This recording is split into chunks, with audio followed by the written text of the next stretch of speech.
Hello everyone. तो आज हम स्टार्ट करने वाले हैं क्लास 9th का हमारा अगला चैप्टर 6 जिसका नाम क्या है, लाइंस एंड एंगल्स। हम पिछले चैप्टर में लाइन की डेफिनेशन पढ़ चुके हैं जो यूक्लिड ने हमें दी थी। क्या था लाइन में?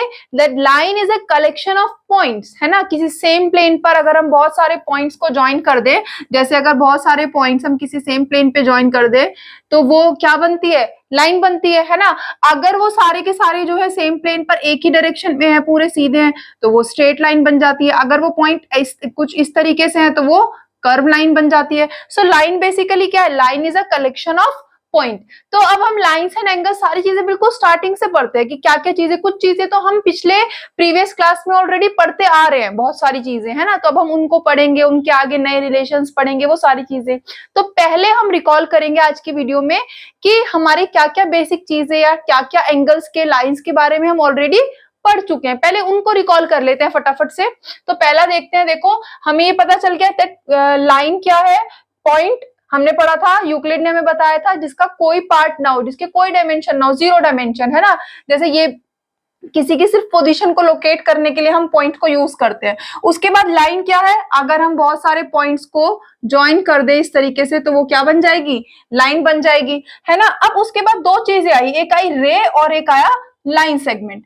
तो अब देखो पहले तो लाइन को रिकॉल करो कि लाइन को हमने पढ़ा था, यूक्लिड ने हमें डिफाइन किया था, एक्सियोम दिया था that it can be extended indefinitely in both direction. हम एक लाइन को जितना चाहे मर्जी उतना दोनों डायरेक्शन में आगे बढ़ा सकते हैं। और आपने छोटी क्लासेस में पढ़ा भी होगा लाइन के बारे में कि कोई भी लाइन अगर है तो उसके क्या है, उसकी कोई भी लेंथ जो है वो फिक्स नहीं है, नो फिक्स्ड लेंथ। ये हम पढ़ चुके हैं लाइन के बारे में। और क्या है, इसका क्या कोई एंड पॉइंट फिक्स है?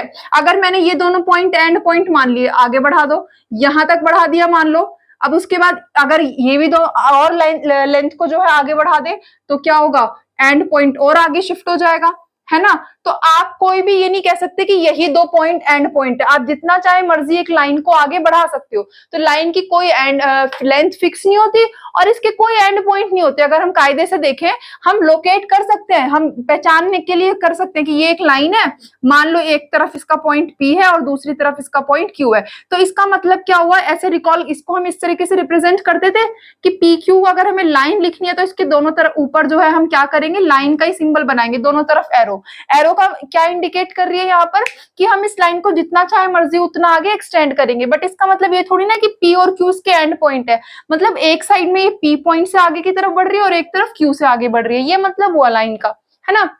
लेकिन अगर हम वर्ड, यहाँ पर एक वर्ड आ जाता है लाइन सेगमेंट, है ना। अगर इस लाइन में, अब अगर मैं आगे चले, हम इसमें लाइन सेगमेंट की बात करें तो सेगमेंट को अगर हिंदी में हम देखें, अगर पढ़े तो मतलब होता है पार्ट, हिस्सा।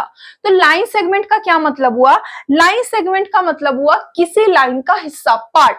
अब मान लो एक पूरी बड़ी लाइन है, जितनी चाहे मर्जी आगे बढ़ाओ, इसमें मैंने कोई दो पॉइंट जो है वो फिक्स कर लिए, मान लो ये एक A पॉइंट और B पॉइंट, तो ये छोटा सा इसका पार्ट है पूरी बड़ी लाइन का।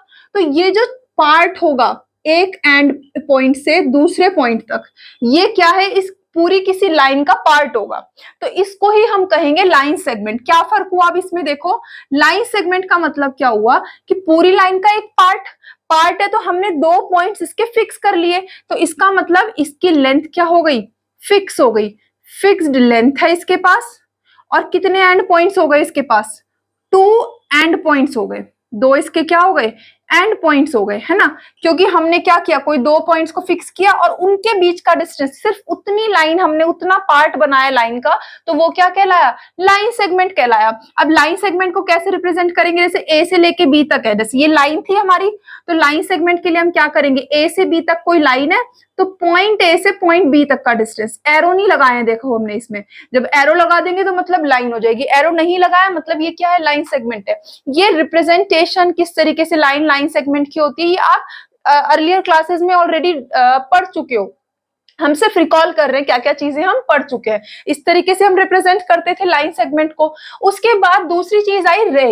रे क्या है, जैसे हमने क्या किया, दो पॉइंट्स को फिक्स कर दिया, तो एक पूरी लाइन का एक पार्ट, है ना, वो लाइन सेगमेंट हो गया। लेकिन अगर हम ऐसे दोनों पॉइंट्स फिक्स ना करके हम पूरी लाइन पे कोई भी एक पॉइंट मान लेते हैं, मान लो ये कोई पॉइंट है, मान लो ये पॉइंट है O, है ना। अब हमने बोला इस ओ पॉइंट को फिक्स कर दो। अब क्या एक पॉइंट फिक्स कर दिया, अब ये पूरी लाइन है, एक ही पॉइंट फिक्स हुआ, अब दूसरी तरफ इसको आगे बढ़ाते जाओ, मतलब या तो इधर से आगे इधर चलो लेफ्ट में, या इधर चलो राइट में। तो कोई भी एक मान लो इधर जा रही है, यहाँ पर ये पॉइंट है, मान लो कोई सी, ठीक है, तो ये ओ से लेके सी तक जा रही है, तो ये ओ पॉइंट हमने एक लाइन पर फिक्स कर लिया। और आगे की तरफ क्या है, आगे तो फिक्स नहीं किया हमने पॉइंट, एक एंड पॉइंट फिक्स कर लिया और आगे ही बढ़ती जा रही है, मान लो ये सी की डायरेक्शन में जा रही है।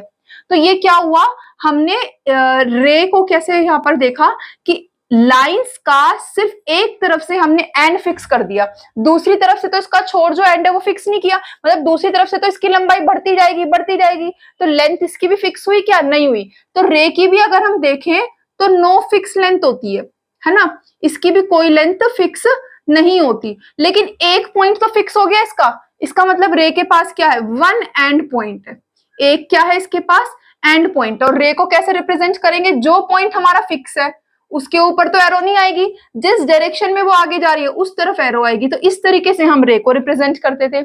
ये था हमारा कि रे क्या होती है, लाइन क्या होती है और लाइन सेगमेंट क्या होती है, जो हम प्रीवियस क्लासेस में ऑलरेडी पढ़ चुके हैं। तो अगर हमें ये चीजें क्लियर है तो अब हम आगे चलेंगे अपने। अब देखो अगला मैंने क्या लिखा है यहाँ पे, कोलिनियर और नॉन कोलिनियर पॉइंट। आपने थोड़ा सा चैप्टर 5 का भी याद होगा, उसमें एक जगह पर था भी एक क्वेश्चन, एक एग्जांपल था कि कैसे पॉइंट सेम लाइन में है या नहीं है। तो वो कोलिनियर है जो पॉइंट सेम लाइन में होते हैं, और जो पॉइंट सेम लाइन में नहीं होते वो क्या कहलाते हैं, नॉन कोलिनियर कहलाते हैं। तो पॉइंट्स तो अब हमें क्लियर है कि क्या होते हैं पॉइंट्स, है ना। तो अब हमारा जो अगली बात है कि पॉइंट्स में भी कोलिनियर पॉइंट्स क्या होते हैं और नॉन कोलिनियर पॉइंट्स क्या होते हैं। तो को लीनियर, है ना, अगर इसको हम ब्रेक करके ऐसे देखें तो कोलिनियर पॉइंट्स का मतलब क्या होता है, कोलिनियर पॉइंट्स वो पॉइंट्स होते हैं जो सारे के सारे एक स्ट्रेट लाइन में आए, स्ट्रेट लाइन में, है ना। लीनियर मतलब, लीनियर अगर जैसे इक्वेशन की बात करें जिसमें हाईएस्ट पावर 1 है, जिसमें अगर हम ग्राफिकल रिप्रेजेंटेशन देखें तो हमेशा स्ट्रेट लाइन ग्राफ आएगा। तो इस यहाँ पर कोलिनियर का मतलब है ऐसे पॉइंट जो एक साथ एक ही स्ट्रेट लाइन पे आ रहे हैं। जैसे मान लो ये एक लाइन बनाई हमने, इसके ऊपर जितने भी पॉइंट्स होंगे वो सारे क्या कहलाएंगे, कोलिनियर। लेकिन अगर कोई एक पॉइंट इस लाइन से बाहर हो गया तो ये वाला जो पॉइंट है, क्या ये इन सारे पॉइंट्स के साथ कोलिनियर है, नहीं, ये सिर्फ इसके साथ है कोलिनियर। तो ये सारे जो है पॉइंट जो एक ही लाइन में आएंगे वो कोलिनियर है, और जो इस लाइन से बाहर हो गया तो वो क्या हो गए, नॉन कोलिनियर। मतलब जैसे मान लो दो पॉइंट है, इनको ज्वाइन करा, ये लाइन बन गई तो ये कोलिनियर है। एक तीसरा पॉइंट और हमने इसी प्लेन पर आगे बना दिया तो ये भी क्या बन गए, तीनों एक ही लाइन पॉइंट, तीनों पॉइंट जो है वो एक ही लाइन पर आ गए, स्ट्रेट लाइन पर, तो ये तीनों कोलिनियर हो गए। लेकिन अगर मैंने दो पॉइंट्स को तो एक प्लेन पर ऐसे बना दिया और तीसरा पॉइंट कहीं अलग बना दिया, तो अब अगर मैं इस लाइन को आगे एक्सटेंड करूंगी तो इसके ऊपर तो नहीं आ रहा ये तीसरा पॉइंट, एक यहाँ है एक यहाँ है, तीसरा पॉइंट अलग है, इसको अगर ज्वाइन कराऊं सेकंड से तो वो ऐसे होगा, तो ये अलग लाइन है इससे, है ना, तो ये अलग प्लेन हो गया। तो इसका मतलब ये वाला जो पॉइंट है ये इन दोनों के साथ क्या है, कोलिनियर नहीं है। सो ये क्या हो गए, ये तीनों यहाँ पर ये हो गए नॉन कोलिनियर, ये क्या हो गए, नॉन कोलिनियर पॉइंट्स। ठीक है, तो ये भी आप लोगों को ध्यान रहेगा कि कोलिनियर क्या है, जो सीधे, लीनियर से याद रखना, लीनियर ग्राफ हमेशा स्ट्रेट लाइन ग्राफ होता है। तो कोलिनियर मतलब स्ट्रेट लाइन जो में जो आए पॉइंट्स, और नॉन यानी जो स्ट्रेट लाइन में ना आए। तो ये तो हो गए हमारे कोलिनियर और नॉन कोलिनियर पॉइंट्स। अब हमने पॉइंट्स की बात कर ली, लाइन की बात कर ली, लाइन सेगमेंट और रे की भी बात कर ली। अब हम बात करेंगे एंगल्स की। एंगल्स ध्यान है आपको कैसे बनता है, एंगल का क्या मतलब होता है, जब कोई लाइन या कोई रे या लाइन सेगमेंट किसी एक पॉइंट पर आकर के आपस में मिल जाए। जैसे मान लो ये एक लाइन है, ये दूसरी लाइन है, या ये दो लाइन सेगमेंट्स हैं, ठीक है, ये दोनों लाइन सेगमेंट्स आकर के किसी एक पॉइंट पर टकरा गए, ऐसे टकराए, तो इनके बीच में कुछ गैप है, यही क्या कहलाया, एंगल कहलाया। ये इस तरीके से भी आकर के एक दूसरे से स्ट्राइक कर सकते थे, ये गैप और ज्यादा भी हो सकता था और भी हो सकता था, है ना। तो कोई भी दो लाइन या दो लाइन सेगमेंट या रे जब किसी एक कॉमन पॉइंट पर आकर के मिल जाएं तो उनके बीच में जो ये गैप है, आप देखो इनके बीच में जो ये गैप है, क्या इसको, ये स्ट्रेट लाइन है, ये पहले इतना, अगर इतना हो सकता है गैप और हो सकता है, तो ये किस तरीके से बढ़ रहा है, जो गैप है ये सर्कुलर वे में नहीं बढ़ रहा इस तरीके से, तो इसको स्ट्रेट लाइन से तो नहीं नाप सकते। तो ये जो दो लाइंस के बीच का जो ये सर्कुलर गैप है कि कितने सर्कुलर गैप में खुल रही है, ये कितने सर्कुलर गैप में इस तरीके से ये जो है ये दो लाइंस के बीच में जो गैप आ रहा है इसी को हम बोलते हैं क्या, एंगल बोलते हैं। इसी को क्या बोलते हैं, एंगल बोलते हैं। तो अगर मान लो ये कोई रे थी, दूसरी रे आकर के इस कॉमन पॉइंट पर इससे स्ट्राइक कर गई, मान लो ये थी ओ ए और ये थी ओ बी, दोनों ओ पॉइंट पर आकर के मिल गई, तो ये जो इनके बीच का जो पार्ट हुआ दिस इज कॉल्ड एंगल। ये क्या कहलाता है, एंगल कहलाता है। एंगल का नाम हम किस तरीके से लिखते हैं, एंगल हमेशा 3 पॉइंट पे बना, क्यों, क्योंकि एक तो है वो पॉइंट जहां पर आकर के एंगल बना, ये ओ, ये क्या है, ये कॉमन पॉइंट है जहां पर दोनों रेज या दोनों लाइन आकर के मिले, तो ये क्या है, हमारा कॉमन पॉइंट है। ठीक है, अब दो अलग अलग रे थी, एक थी देखो ओ ए और एक क्या थी, ओ बी, ये दोनों अलग अलग दो रेस थी, ये दोनों आकर के क्या हुई, यहां से मिल गई, किस पर मिल गई, ओ पॉइंट पर मिल गई, है ना। तो ये जो दोनों थी, ये दोनों टू रेज या टू लाइन या लाइन सेगमेंट, है ना, ये आकर के मिल गई किसी एक पॉइंट पर, तो क्या बना इनके बीच में, एंगल बना। अब एंगल का जब बना तो उसमें एक पॉइंट कॉमन और दो अलग अलग पॉइंट हुए, तो टोटल कितने पॉइंट्स इन्वॉल्व हुए, 3 पॉइंट्स इन्वॉल्व हुए। तो जब भी हम किसी एंगल का नाम लिखते हैं तो हमेशा अगर उसका कंप्लीट नेम लिखे तो वो 3 पॉइंट से मिलकर बना वो एक एंगल, है ना।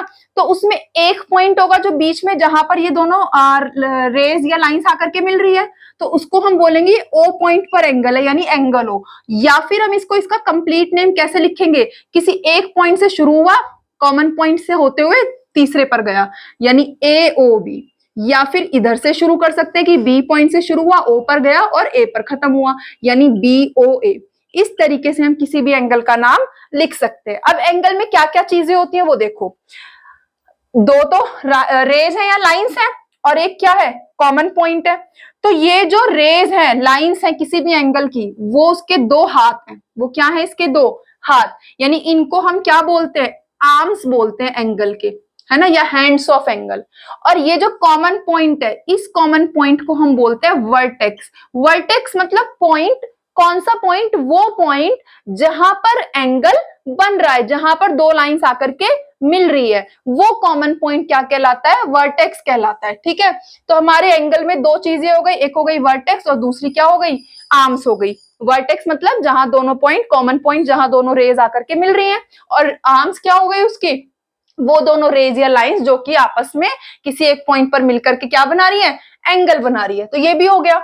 अब हम देखते हैं अगला कि हमने बहुत सारे एंगल्स पढ़े हैं। राइट एंगल सबको याद होगा, स्ट्रेट एंगल पढ़े हैं ना, ये सारी चीजें, एक्यूट, ऑब्ट्यूज। तो अब एक बार उनको रिकॉल करते हैं कि हमने इनके बारे में क्या क्या पढ़ा है। सबसे पहले हमने सॉरी, सबसे पहले हमने पढ़ा है, याद करो, राइट एंगल और स्ट्रेट एंगल के बारे में, है ना। तो हमने क्या पढ़ा है कि जब कोई दो रेज आकर के किसी एक पॉइंट पर मिले तो वो एंगल बनता है, लेकिन अगर वो एक दूसरे के ऊपर परपेंडिकुलर हो जाए, एकदम स्ट्रेट आकर के, है ना, तो वो क्या बनेगा, वो राइट एंगल बनेगा।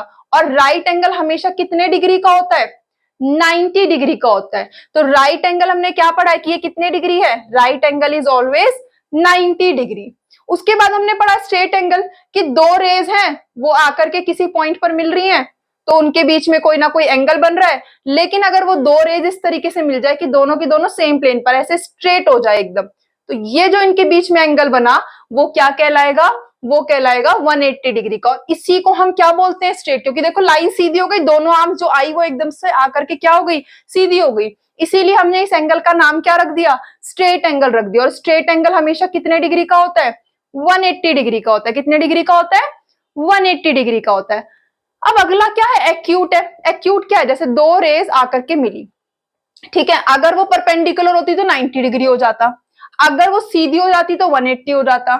इनके बीच में भी तो एंगल्स होंगे, तो अगर 90 ना होकर के उससे थोड़ा भी कम हो जाए, थोड़ा भी कम हो जाए, चाहे 89 ही क्यों ना हो जाए, तो वो एंगल 90 से छोटे कहलाएंगे। मान लो कोई एक एंगल है x, तो अगर वो 90 से छोटा है, यानी कि वो पूरा 90 नहीं बन पा रहा, तो वो एंगल जो है, मान लो ये एक एंगल है x, वो हमेशा क्या होगा, 90 डिग्री से छोटा होगा।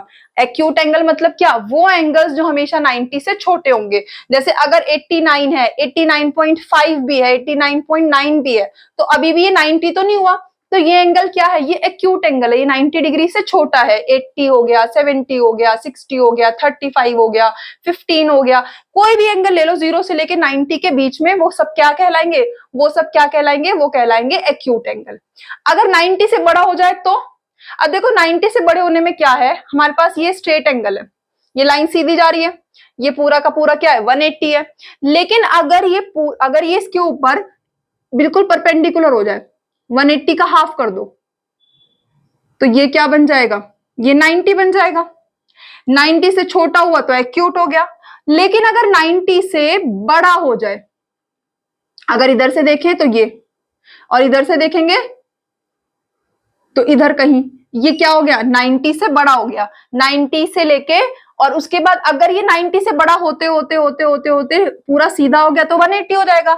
लेकिन अगर 180 नहीं बन पाया, बस 90 से क्या है, बड़ा है, कोई भी एंगल जो क्या है 90 से तो आगे चला गया लेकिन पूरा स्ट्रेट नहीं हो पाया। जैसे हमने पढ़ लिया कि अगर स्ट्रेट है तो 180 है, अगर परपेंडिकुलर तो 90 है। 90 से कम भी पता चल गया। अगर 90 से बढ़ता गया तो हमें ये पता है 90 से बड़ा ऑब्ट्यूज होता है, लेकिन 90 से कितना बड़ा, अगर 90 से बड़े होते होते होते होते 180 हो गया तो स्ट्रेट हो जाएगा ना।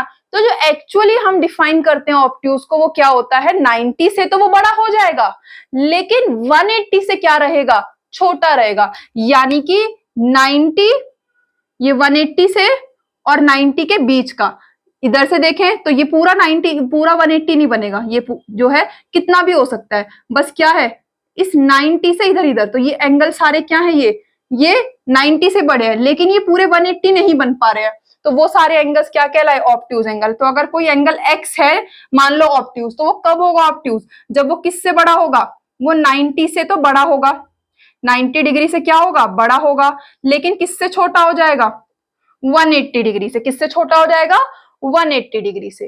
अब जैसे हमने बोला 90 से छोटे भी हो गए, 90 से बड़े भी हो गए, 180 तक हमें पता चल गया कि एक ये रे है, दूसरी आई स्ट्रेट बनी तो 180 हो गई। लेकिन अगर वो पूरी स्ट्रेट ना हो करके उससे थोड़ी एक्स्ट्रा हो जाए, बड़ी हो जाए, तो अब 180 तक तो पता था हमें कि स्ट्रेट है, लेकिन 180 से भी बड़ा हो गया। अब 180 से भी अगर कोई एंगल बड़ा हो गया तो ऐसे घूमते घूमते घूमते घूमते एक बार तो सर्कल कंप्लीट भी हो जाएगा ना, कि ये लाइन थी, ये रे थी, कोई एंगल इसके ऊपर यहाँ है, कहीं भी है, ऐसे घूमते घूमते ये 180 से क्या हो गया, बड़ा हो गया। तो जैसे ही 180 से बड़ा हुआ, अब ये स्ट्रेट एंगल तो नहीं रहा, तो ये क्या कहलाया। इसको समझने से पहले एक चीज देखो कि जब हम ये पूरा लाइन ऐसे करते करते वापस इधर ले जाएंगे तो पूरा कंप्लीट सर्कल बन जाएगा। तो कंप्लीट सर्कल बन गया, यानी कि एंगल का एक राउंड क्या हो गया, पूरा हो गया, तो वो क्या कहलाता है, कंप्लीट एंगल कहलाता है। और कंप्लीट एंगल हमेशा कितने डिग्री का होता है, कंप्लीट एंगल होता है 360 डिग्री का। तो ये रिफ्लेक्स क्या है, जो इस कंप्लीट सर्कल से और 180 के बीच का होता है। यानी कि कोई एंगल अगर पूरा सीधा ना हो करके उससे बड़ा हो जाए तो वो पूरा कंप्लीट सर्कल तो नहीं बन रहा, लेकिन स्ट्रेट से 180 से ज्यादा है।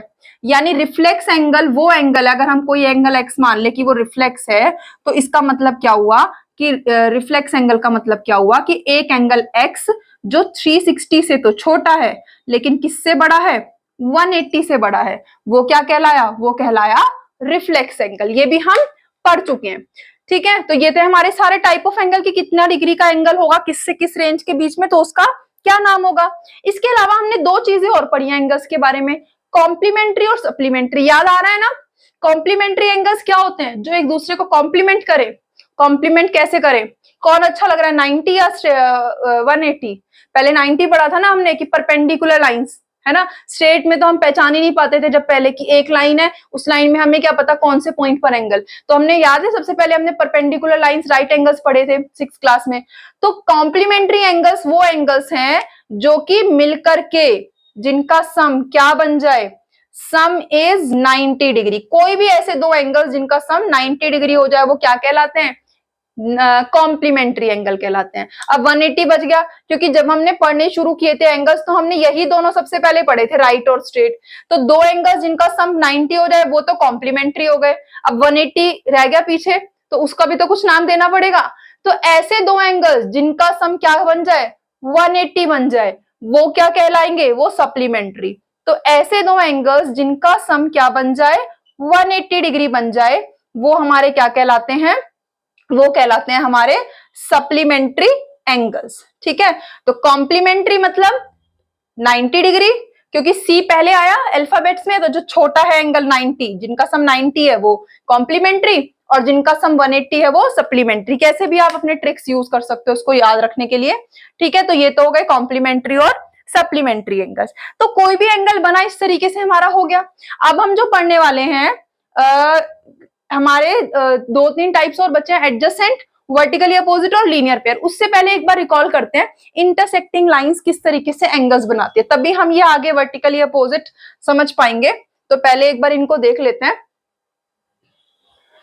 देखो, एंगल्स बनने के लिए क्या है कि कोई भी दो लाइन या रेज, लाइन सेगमेंट, वो किसी पॉइंट पर आकर के मिल जाए तो उनके बीच में एंगल बनेगा। अब जो लाइंस होती है हमारी, दो लाइंस किस तरीके से हो सकती है कि एक लाइन ऐसे जा रही है, दूसरी लाइन भी ऐसे जा रही है, कहीं ना कहीं आगे बढ़ेंगी तो ये किसी पॉइंट पर क्या करेंगी, मिल जाएंगी। यानी कि दो लाइन एक दूसरे को कहीं ना कहीं इंटरसेक्ट करेंगी। क्या करेंगी, इंटरसेक्ट करेंगी। तो ये लाइंस क्या कहलाती है हमारी, इंटरसेक्टिंग लाइंस कहलाती हैं। लेकिन ऐसा भी तो हो सकता है कि कोई दो लाइन, जैसे हमारी रेलवे ट्रैक है ना, तो जैसे एक लाइन जा रही है, जितना यहां से इसका डिस्टेंस है उतना ही यहाँ आगे है, ये डिस्टेंस कभी भी कम ज्यादा नहीं हो रहा है, यानी कि ये लाइन बिल्कुल सीधी जा रही है। तो ऐसी लाइन जिनके बीच में जो डिस्टेंस है हर पॉइंट पर वो क्या है, सेम है, वो क्या कहलाई हमारी, वो हमारी कहलाई नॉन इंटरसेक्टिंग लाइन। और नॉन इंटरसेक्टिंग लाइंस के लिए हम एक और वर्ड यूज करते हैं, पैरेलल लाइंस। क्या यूज करते हैं, पैरेलल लाइंस। तो पैरेलल लाइंस, जब कोई दो पैरेलल लाइन बनी तो कोई भी दो पैरेलल लाइन के बीच में क्या एंगल बन सकता है, नहीं बन सकता अपने आप से। तो ये तो हम बाद में डिस्कस करेंगे। तो अब हम आ जाते हैं इंटरसेक्टिंग लाइंस पर, है ना। तो नॉन इंटरसेक्टिंग लाइंस अगर पैरेलल लाइंस है तो उनके बीच में खुद से कोई एंगल नहीं बन रहा, लेकिन इंटरसेक्टिंग लाइंस तो बना रही है एंगल अपने आप में, है ना। तो इसके बारे में अब हम पढ़ने वाले हैं। ठीक है, तो जब कोई दो लाइन एक दूसरे को इंटरसेक्ट करें, आप देखो यहां पर जब इन दोनों लाइन ने एक दूसरे को इंटरसेक्ट किया तो एक एंगल यहां बना, एक इसके सामने बना, एक इधर लेफ्ट में, एक इसके सामने इधर।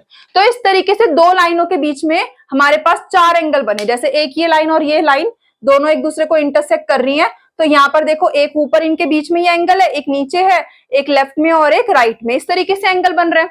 तो जो दो एंगल्स किसी भी हमारी इंटरसेक्टिंग लाइंस के बीच में बनते हैं उसमें हम बात कर रहे थे वर्टिकली अपोजिट एंगल का। तो वर्टिकली अपोजिट एंगल्स उसमें कैसे होते हैं, देखो ये लाइन है इंटरसेक्ट कर रही है, अगर ये यहां से सिर्फ ये ऊपर देखो इस तरीके से होती तो ऊपर वी बन रहा है। अब ये लाइन ये इस तरीके से बन गई है ना, ये इंटरसेक्ट कर रही है, तो अब इसमें देखो एक वी तो ऊपर बन रहा है और एक वी कहाँ है, नीचे बन रहा है। जैसे ही मैं नीचे वाले वी को कम कर रही हूँ, अगर ये लाइन स्ट्रेट है तो ऊपर वाला भी कम हो रहा है। जैसे ही मैं ऊपर वाले वी को बढ़ा रही हूँ तो नीचे वाला वी भी क्या हो रहा है, बढ़ रहा है।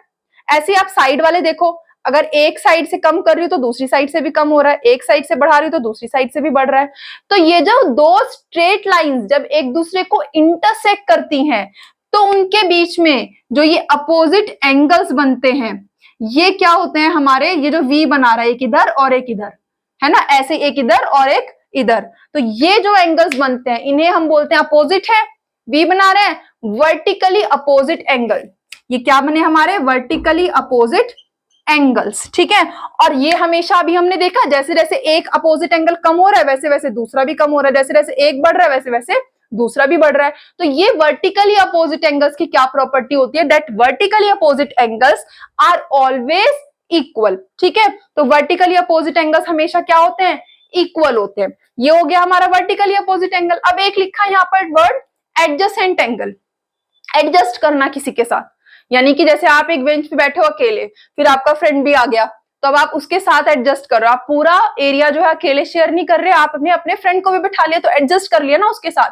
तो एडजेसेंट एंगल्स कौन से एंगल्स होते हैं, वो एंगल्स जिनका एक पॉइंट, वन वर्टेक्स, एंगल्स के लिए हमें एक वर्टेक्स ही चाहिए होता है ना, जहां पर दो लाइन मिले, तो वो जो वर्टेक्स है उसके साथ साथ कोई भी एक आर्म ये क्या हो जाए, कॉमन हो जाए, यानी कि वो शेयर कर ले, आपस में एडजस्ट कर ले, तो वो बनते हैं हमारे एडजेसेंट एंगल। जैसे मान लो एक आर्म ये जा रही है, दूसरी यहां जा रही है, तो इन दोनों आर्म्स ने अपने बीच में एक एंगल बनाया। ठीक है, अब क्या हुआ कि इसी पॉइंट पर एक और एंगल बनना है, लेकिन एंगल बनाने के लिए हमने क्या किया, इनमें से किसी एक आर्म के साथ, जैसे इसके साथ ही बना लिया एंगल। तो अब ये जो दूसरा एंगल बना, इस एंगल में और ऊपर वाले एंगल में देखो क्या क्या कॉमन है, दोनों एक ही पॉइंट पर बन रहे हैं, है ना। एक आर्म ये इधर से जा रही है, एक आर्म इधर से जा रही है, और ये वाली जो आर्म है ये ऊपर वाले के साथ भी है और नीचे वाले के साथ भी है। अगर ऊपर वाले के साथ देखें तो यहां पर है, और नीचे वाले के साथ देखें तो यहां पर है। तो ये जो बीच वाली आर्म है हमारी, ये बीच वाली आर्म इन दोनों एंगल में क्या है, कॉमन है, और दोनों एक ही वर्टेक्स पर बन रहे हैं। तो ऐसे एंगल्स जिनका वन वर्टेक्स, मतलब जो वर्टेक्स है हमारा वो कॉमन हो और वन आर्म क्या हो, वो कॉमन हो, वो क्या कहलाते हैं, हमारे एडजेसेंट एंगल्स कहलाते हैं। तो वन आर्म एंड वर्टेक्स वो क्या है, कॉमन है, आर कॉमन, तो ही वो एंगल्स क्या बनेंगे, हमारे एडजेसेंट एंगल्स बनेंगे। ठीक है, उसके बाद लास्ट अब जो हम पढ़ने वाले हैं वो है लीनियर पेयर। लीनियर पेयर के अब लीनियर पेयर पहले हल्का सा देख लेते हैं, फिर इसके बारे में पूरी कंप्लीट डिटेल्स और इससे रिलेटेड हम कुछ एक्सियोम्स या थ्योरम्स भी पढ़ने वाले हैं, वो आगे देखेंगे। पहले एक बार थोड़ा सा पढ़ लेते हैं कि लीनियर पेयर है क्या। देखो पेयर है मतलब एक से ज्यादा एंगल है ना। लीनियर का मतलब क्या है, लीनियर मतलब जैसे अगर हम ग्राफ की बात करें, स्ट्रेट लाइन ग्राफ होता है, तो लीनियर एंगल्स के पेयर वो एंगल्स होते हैं जो किसी स्ट्रेट लाइन पर बने। ठीक है, एक स्ट्रेट एंगल कितने डिग्री का होता है, 180 डिग्री का होता है। तो अगर किसी एक पॉइंट पर हम 180 डिग्री बना रहे हैं, उस पॉइंट को अगर हम डिफरेंट एंगल्स में डिवाइड कर दे, जैसे अगर इनके बीच में एक रे आ जाए यहां पर इस पॉइंट पर, तो अब इस रे से ये 180 डिग्री कितने पार्ट में डिवाइड हो गए, दो पार्ट में, एक इधर और एक इधर। तो ये जो मान लो 1 एंगल है और ये मान लो 2 है, तो ये जो 1 और 2 है ये दोनों मिलाकर के पूरी स्ट्रेट लाइन बना रहे हैं ना। तो ऐसे एंगल्स जो किसी स्ट्रेट लाइन पर बन रहे हैं, कॉमन वर्टेक्स है जिनका, जो मिलाकर के प्लस होकर के पूरी क्या बनाएंगे, एक स्ट्रेट लाइन यानी कि 180 डिग्री बनाएंगे, उन एंगल्स को हम क्या कहते हैं, लीनियर पेयर कहते हैं। आप देखो इसमें कंफ्यूज नहीं होना, सप्लीमेंट्री में भी हमने पढ़ा था कि सम 180 है, लीनियर पेयर में भी हमने देखा कि मिलकर के 180 बना रहे हैं, लेकिन सप्लीमेंट्री अलग अलग भी हो सकते हैं। लेकिन लीनियर पेयर क्या है, जो एक ही स्ट्रेट लाइन पर बनेंगे किसी एक ही कॉमन पॉइंट पर। ये कुछ कॉमन चीजें थी जो हम पढ़ चुके थे। अब इसके बारे में आगे हम कुछ एक्सियोम्स और थ्योरम्स जो अपने एक्सरसाइज से पहले पढ़ने वाले हैं वो देखते हैं आगे।